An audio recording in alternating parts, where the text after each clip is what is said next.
Hi friends, ஐநார் துணையில் நாளைக்கு என்ன நடக்க போகுதுன்னு பார்க்கலாம். வாங்க வீடியோக்குள்ளே போகலாம். நம்ம சேனல் இன்னும் சப்ஸ்கிரைப் பண்ணாதவங்க சப்ஸ்கிரைப் பண்ணிக்கோங்க.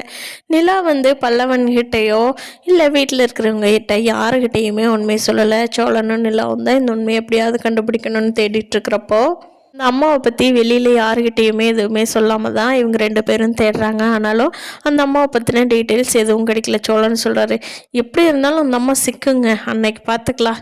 ஆனால் இந்த அப்பா மட்டும் உண்மையை சொன்னாருன்னா நல்லாயிருக்கும். அவர் ஏன் சொல்ல மாட்டேங்கிறாரு, இன்னைக்கு போய் கேட்டுடலாங்க அப்படின்னு சொல்லிட்டு நிலாவும் சோழனும் வீட்டுக்கு போய் கேட்குறப்போ அவர் எப்பவும் போலையோ பதில் சொல்கிறாரு. எந்த உண்மையுமே சொல்லலை. இவங்களும் நடந்த உண்மையை சொன்னாங்கன்னா அவர் சொல்லுவாரா என்னங்கிறத வரப்போகிற நாட்களில் பார்க்கலாம். ஃப்ரெண்ட்ஸ், பாண்டியனுக்கு ஒரு வழியாக கடையோட ஓனர் ஆகிறதுக்கான வாய்ப்பு வந்துருச்சு. எல்லாருமே பாண்டியனோட கலைக்கு கிளம்பி போய் பணத்தை ரெடியாக வச்சுருக்காங்க. அந்த ஓனர் வர சொல்லிட்டு பாண்டியனை ஈகராக வெயிட் பண்ணிகிட்ருக்காரு.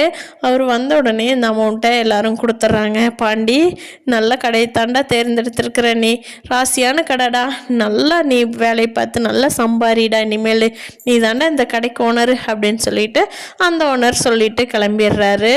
அப்போது பாண்டி வானதியை கூப்பிடவே இல்லை. வானதி ஓரமாக நின்று பார்த்துட்ருக்காங்க. பாரு, குடும்பமே எல்லாரும் சந்தோஷமாக இருக்காங்க, இவன் மட்டும் நம்மளை நினைக்கவே இல்லை. இவன் ஏன் தான் இப்படி இருக்கிறான், நம்மளை அவாய்ட் பண்ணுறானா, இல்லை இவனுக்கு தெரிஞ்சதே இவ்வளோதானா அப்படின்னு வானதி யோசிச்சுட்ருக்காங்க. அப்போ வானதி ஃபோன் எடுத்து பாண்டி கூப்பிட்றாங்க. நம்மளா கூப்பிடலாம், எங்கே வானதி போயிட்ட, வா அப்படின்னு இப்போ சொல்லுவானான்னு பார்க்கலான்னு சொல்லிட்டு வானதி ஃபோன் பண்ணுறாங்க. ஆனால் பாண்டி அதை கட் பண்ணி விட்டுட்டு அவங்க ஃபேமிலி கூடயே பேசிகிட்டு இருக்காரு. வானதிக்கு ரொம்ப ஏமாற்றமாக போயிடுது.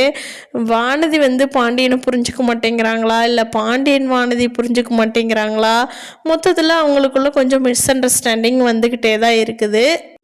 பாண்டிக்கும் வானதிக்கும் கல்யாணம் பண்ணால் நல்லா இருக்குன்னு நினைக்கிறவங்க நம்ம சேனலில் லைக் பண்ணிக்கோங்க. இல்லை பாண்டிக்கு ஏற்ற ஜோடி வானதி இல்லை அப்படின்னு சொல்கிறவங்க என்ன ரீசன்னு கீழே கமெண்ட் பண்ணுங்கள். தேங்க்யூ.